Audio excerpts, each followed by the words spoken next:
साथीहरू नमस्कार। आज हामी शिक्षक सेवा आयोगद्वारा लिइने निमावि तहको अध्यापन अनुमति पत्रका लागि केही नमुना प्रश्नोत्तरहरू ल्याएका छौँ। नमुना प्रश्नोत्तर पाठ्यक्रममा आधारित छ। यो निम्न माध्यमिक तहको शिक्षक अध्यापन अनुमति पत्र र त्यसको हामीले एक सेट यहाँ प्रस्तुत गर्दैछौँ। कृपया साथीहरू हाम्रो यस च्यानललाई हेरेर साथ दिनुहोला। यहाँ हामी लेख्न सक्छौँ निमावि तह अध्यापन अनुमति पत्र नमुना सेट प्रश्नोत्तर 1 भनेको एपिसोड 1 मा हो। र प्रश्न नम्बर 1 मा हामीले नेपालको संविधान 2072 बमोजिम शिक्षा सम्बन्धी हकलाई कति बुँदामा वर्गीकरण गरिएको छ? यसको उत्तर रहेको छ 6वटा बुँदामा वर्गीकरण गरिएको छ। प्रश्न नम्बर 2 नेपालको राज्य शक्तिको प्रयोग विभिन्न तहले कसरी गर्नेछन्? संविधान तथा कानुन बमोजिम। त्यसै प्रश्न नम्बर 3 रहेको छ शिक्षा ऐन 2028 कहिले जारी भएको हो?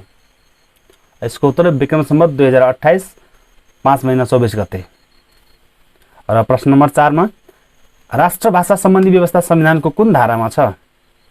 यसको उत्तर धारा 6 मा रहेको छ।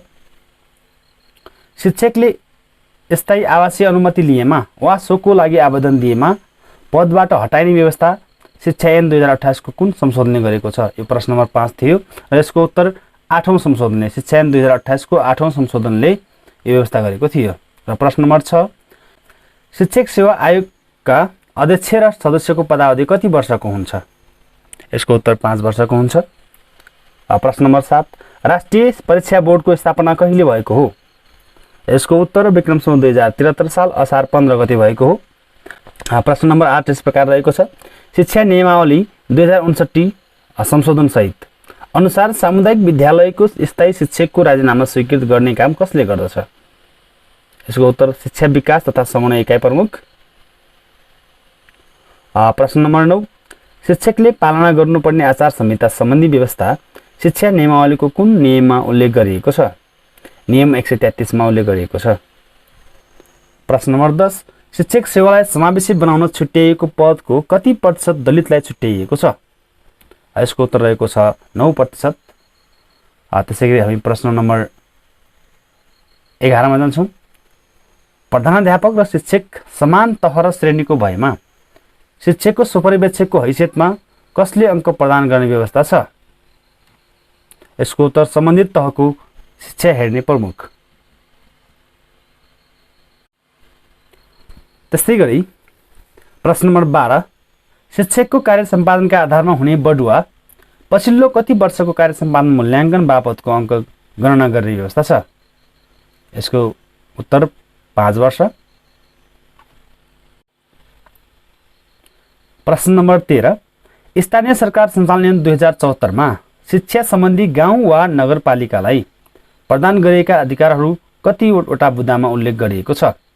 यसको उत्तर 23 वटा बुँदामा उल्लेख गरिएको छ। त्यसैगरी हामी जाउँ अब प्रश्न नम्बर 14। प्रश्न नम्बर 14 यस प्रकार रहेको छ विद्यालय ठाउँसारी गर्न सिफारिस गर्ने कार्य कसको अधिकार क्षेत्रभित्र पर्दछ? यसको उत्तर वडा समिति। प्रश्न नम्बर 15 नेपालमा उच्च शिक्षाको संरचना देखाएको कुन पर्दैन? भनेको अप्सन राखिएको छैन। प्रश्न नम्बर 15 नेपालमा उच्च शिक्षाको संरचना देखाएको कुन पर्दैन? यहाँ अप्सन दिएको थियो मैले ल्याएको मध्ये एमफिल स्नातक स्नातकोत्तर र प्रमाणपत्र तह भनेको थियो। त्यसैगरी प्रमाणपत्र तह चाहिँ यसको उत्तर रहेको छ अर्थात् यो उच्च शिक्षाको संरचनामा पर्दैन है। यो चाहिँ साथीहरूले मैले अप्सन राखेको छैन अरू। प्रश्न नम्बर 16 नेपालको वर्तमान शिक्षाको संरचना अनुसार आधारभूत विद्यालय उमेर कुन समूह हो? नेपालको वर्तमान शिक्षाको संरचना अनुसार आधारभूत विद्यालय उमेर समूह कुन हो? भनेको 4 देखि 12 वर्षको यो उमेर समूह हो यसको उत्तर। प्रश्न नम्बर 17 द्विव विकास सम्बन्धी लक्ष्य नम्बर 4 कुन हो? र यसको उत्तर सबैका लागि समावेशी र समतामूलक गुणस्तरीय शिक्षा र जीवन पर्यन्त सिकाइको अवसर। त्यसैगरी हामी प्रश्न नम्बर 18 मा जान्छौँ। अब प्रश्न नम्बर 18 विद्यालयमा प्रश्न नम्बर 18 यस प्रकार रहेको छ विद्यालयमा द्वन्द्व व्यवस्थापनका रणनीतिमा देखाएको कुन कम प्राथमिकतामा पर्नुपर्छ? विभिन्न किसिमका उद्देश्यहरू रणनीतिहरू दिएको थियो। ती रणनीतिमध्ये मैले एउटा सही उत्तर जुन थियो त्यो मात्र राखेको छु। इन्कारीमूलक द्वन्द्व व्यवस्थापनको रणनीतिमा कम प्राथमिकता पर्ने यो हो। प्रश्न नम्बर 19, गुणस्तरीय शिक्षाका लागि बालमैत्री विद्यालयका कतिवटा पक्ष निर्धारण गरिएको छ? को उत्तर 9 वटा। हामी प्रश्न नम्बर 20 मा सर्वप्रथम साक्षर घोषणा गरिएको प्रदेश कुन हो? यसको उत्तर बागमती प्रदेश। र कहिले घोषणा गरियो भन्ने तपाईलाई कहिले आयो भने 2078 सालको 6 महिना 11 गते, असोज 11 गते है। सबभन्दा पहिले साक्षर घोषणा गरिएको प्रदेश बागमती प्रदेश हो। र कहिले घोषणा गरियो होला साक्षर प्रदेश भन्दाखेरि 2078 सालको असोज 11 गते यसलाई चाहिँ सर्वप्रथम साक्षर प्रदेश घोषणा गरिएको थियो। र प्रश्न नम्बर 21, पूर्ण सिकाइ मुख्य गरेर केसँग सम्बन्धित छ? यसको उत्तर अन्तर्दृष्टि सिकाइ।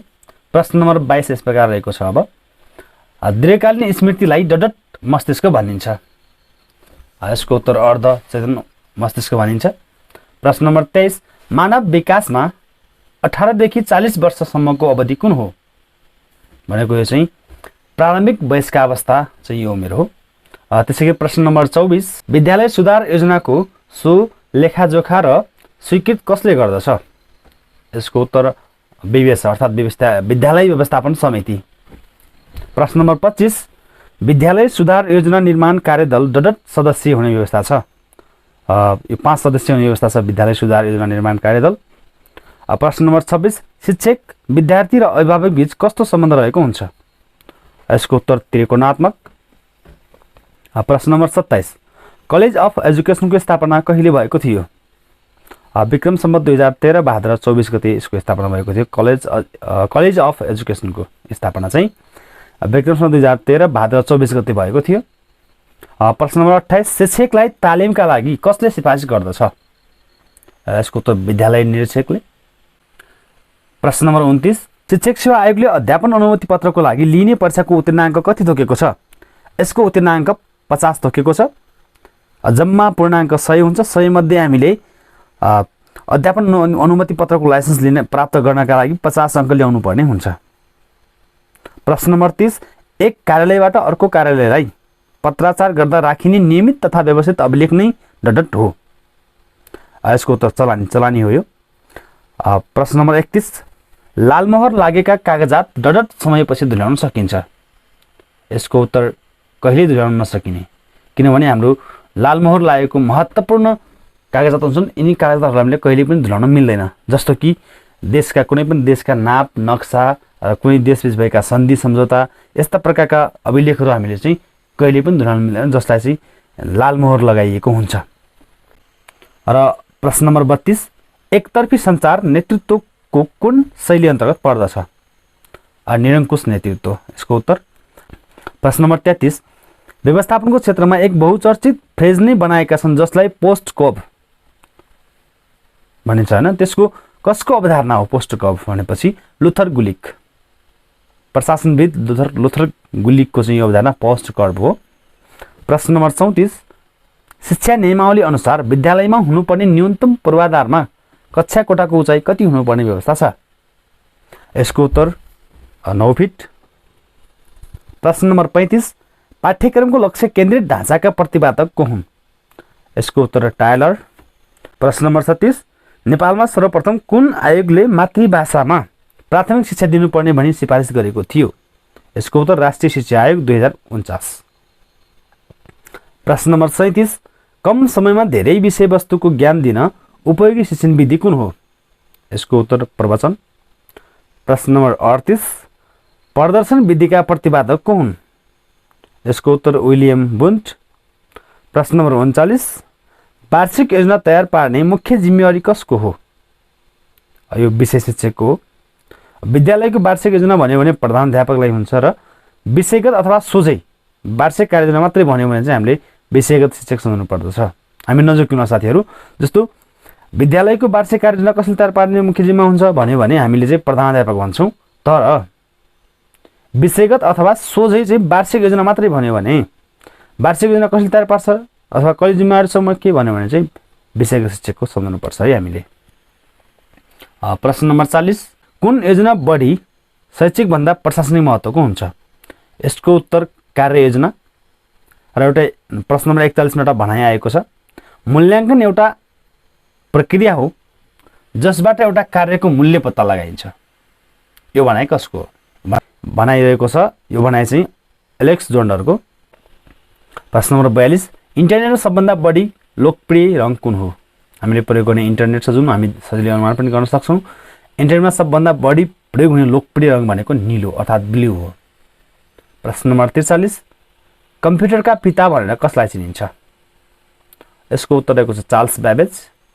प्रश्न नम्बर 44, कम्प्युटरमा प्रयोग हुने आइसी चिप केले बनेको हुन्छ? यसको उत्तर सिलिकनले बनेको हुन्छ। प्रश्न नम्बर 45, कक्षा 1 मा अङ्ग्रेजी विषयको पठन पाठन कहिलेदेखि सुरु गरिएको हो? शैक्षिक सत्र 2060 देखि चाहिँ कक्षा 1 देखि नै अङ्ग्रेजी विषयको पठन पाठन सुरु गरिएको हो। प्रश्न नम्बर 46, नेपालमा आधार शिक्षाको सुरुवात गर्ने प्रधानमन्त्री को हुन्? नेपालमा आधार शिक्षाको सुरुवात गर्ने प्रधानमन्त्री को हुन्? यसको उत्तर पद्म शमशेर। प्रश्न नम्बर 47, गान्धीवादी, प्रश्न नम्बर 47 यस प्रकार रहेको छ, गान्धीवादी शिक्षा भन्नाले कुन शिक्षालाई चिनिन्छ? यसको उत्तर रहेको छ आधार शिक्षा। अब हाम्रो आइक्यू रहेका छन् 2 हेरौँ 3वटा सेसन त्यसमा। 48 मा हामीलाई एउटा म्याट्रिक्स दिएको छ। हामीले चाहिँ यहाँको आइडिया हेरेर एउटा चाहिँ यो प्रश्न चाहिँ व्हाट भनेको छ त्यसमा चाहिँ हामीले पत्ता लगाउनु पर्ने हुन्छ यहाँको अगाडिको चाहिँ सम्बन्धका आधारमा। जस्तो कि हामीले दायाँ बायाँ क्रस गर्न सक्छौँ, प्लस माइनस जे पनि हुन सक्छ त्यसको आइडिया। र यहाँ हेर्दाखेरि हामीले त्यहाँ ट्रिक दिइसकेको छ, हामीले दिइसकेका छ तपाईहरुलाई। 5 × 2 10 प्लस 2 गर्दा 12 भयो हैन। पहिलो यहाँ हामीलाई ट्रिक भनेको छ बी, यहाँ अप्सन पनि दिएको 56 मा चाहिँ अब 56 मिल्छ भनेको छ। र ट्रिक के छ भने पहिलो र दोस्रो रलाई गुणन गरेर त्यसमा 2 जोडी तेस्रो निकाल्ने भनेको। 5 2 भनेको पहिलो रोमा छ, त्यसमा 2 × 5 गरेर 10 प्लस 2 गरेर 12 निकाल्छौँ। 7 × 4 7 चौको 28 प्लस 2 गरेर 30 गर्छौँ। त्यही प्रकारले 6 × 9 9 छक्का 54 प्लस 2 गरेर पनि 56 हुने भयो। यसरी यो भएको छ। प्रश्न नम्बर 49 सेकेन्ड लास्ट प्रश्न यो 45 मिनेटलाई एक दिनको भिन्नको रूपमा व्यक्त गर्नुहोस् भनेको छ। हामीले चाहिँ 45 मिनेटलाई एक दिनको रूपमा भिन्नमा लेख्नुपर्ने हुन्छ, जसका लागि हामीले ट्रिक यहाँ व्यक्त गरेका छौँ। त्यो सजिलो प्रश्न भएको साथीहरूले मिलाउन सक्नुहुन्छ, किनभने हामीले एक दिनमा कति मिनेट हुन्छ त्यो निकाल्छौँ पहिला। एक दिनमा कति मिनेट हुन्छ निकालिसक्यौँ भने हामीले त्यसमा चाहिँ सजिलै तपाईहरु देख्न सक्नुहुन्छ कि 45 / एक दिनको मिनेट लेख्छौँ र त्यसलाई चाहिँ हामीले जतिसक्दो सानो एकाइमा चाहिँ त्यसलाई चाहिँ हामीले भाग खुवाएर ल्याउँदाखेरि 1/32 आउँदो रहेछ। प्रश्न नम्बर 50 एपिसोड 1 को अन्तिम प्रश्न पनि हो। रिता र सुनिताले आफ्नो आम्दानीको क्रमशः रु 5000 6000 मध्ये 20 र 24% खर्च गर्छन् भने सुनिताले कति बढी रकम खर्च गर्छिन् भनेको छ। हामीले रिताको पहिला निकाल्छौँ कति पर्सेन्ट खर्च हुन्छ र सुनिताको कति हुन्छ निकाल्छौँ। र निश्चित रूपमा किनकि 5000 को 20% भनेको कम नै रकम हो र 6000 को 24 भनेको बढी हो। र यो 6000 र रकम पनि बढी र पर्सेन्ट पनि बढी खर्च बनाउने निश्चित रूपमा खर्च बढी हुन्छ सुनिताको। त्यसरी कति हुन्छ भन्दा हामीले यो दुईटा हिसाब गर्दाखेरि 440 रुपैयाँ चाहिँ सुनिताले रिताको भन्दा बढी खर्च गरेकी छन्। समाप्त। हस्त साथीहरू, निमावि तह अध्यापन अनुमति पत्र नमुना सेट प्रश्न उत्तरको यो भाग 1 यही समाप्त भएको छ। र अहिलेसम्म साथ दिनुभयो हेरेर तपाईहरुलाई धेरै धेरै धन्यवाद। हाम्रो यस टेक नेपाल युट्युब च्यानललाई तपाईहरुले सब्स्क्राइब गरेर यो भिडियोलाई लाइक गरेर साथीहरुमा शेयर गरेर धेरै भन्दा धेरै हामीलाई ऊर्जा प्रदान गर्नुहुनेछ भन्ने विश्वास लिएका छौँ। हस्त बाँकी अर्को एपिसोड 2 मा भेट्छौँ। Bye bye, take care.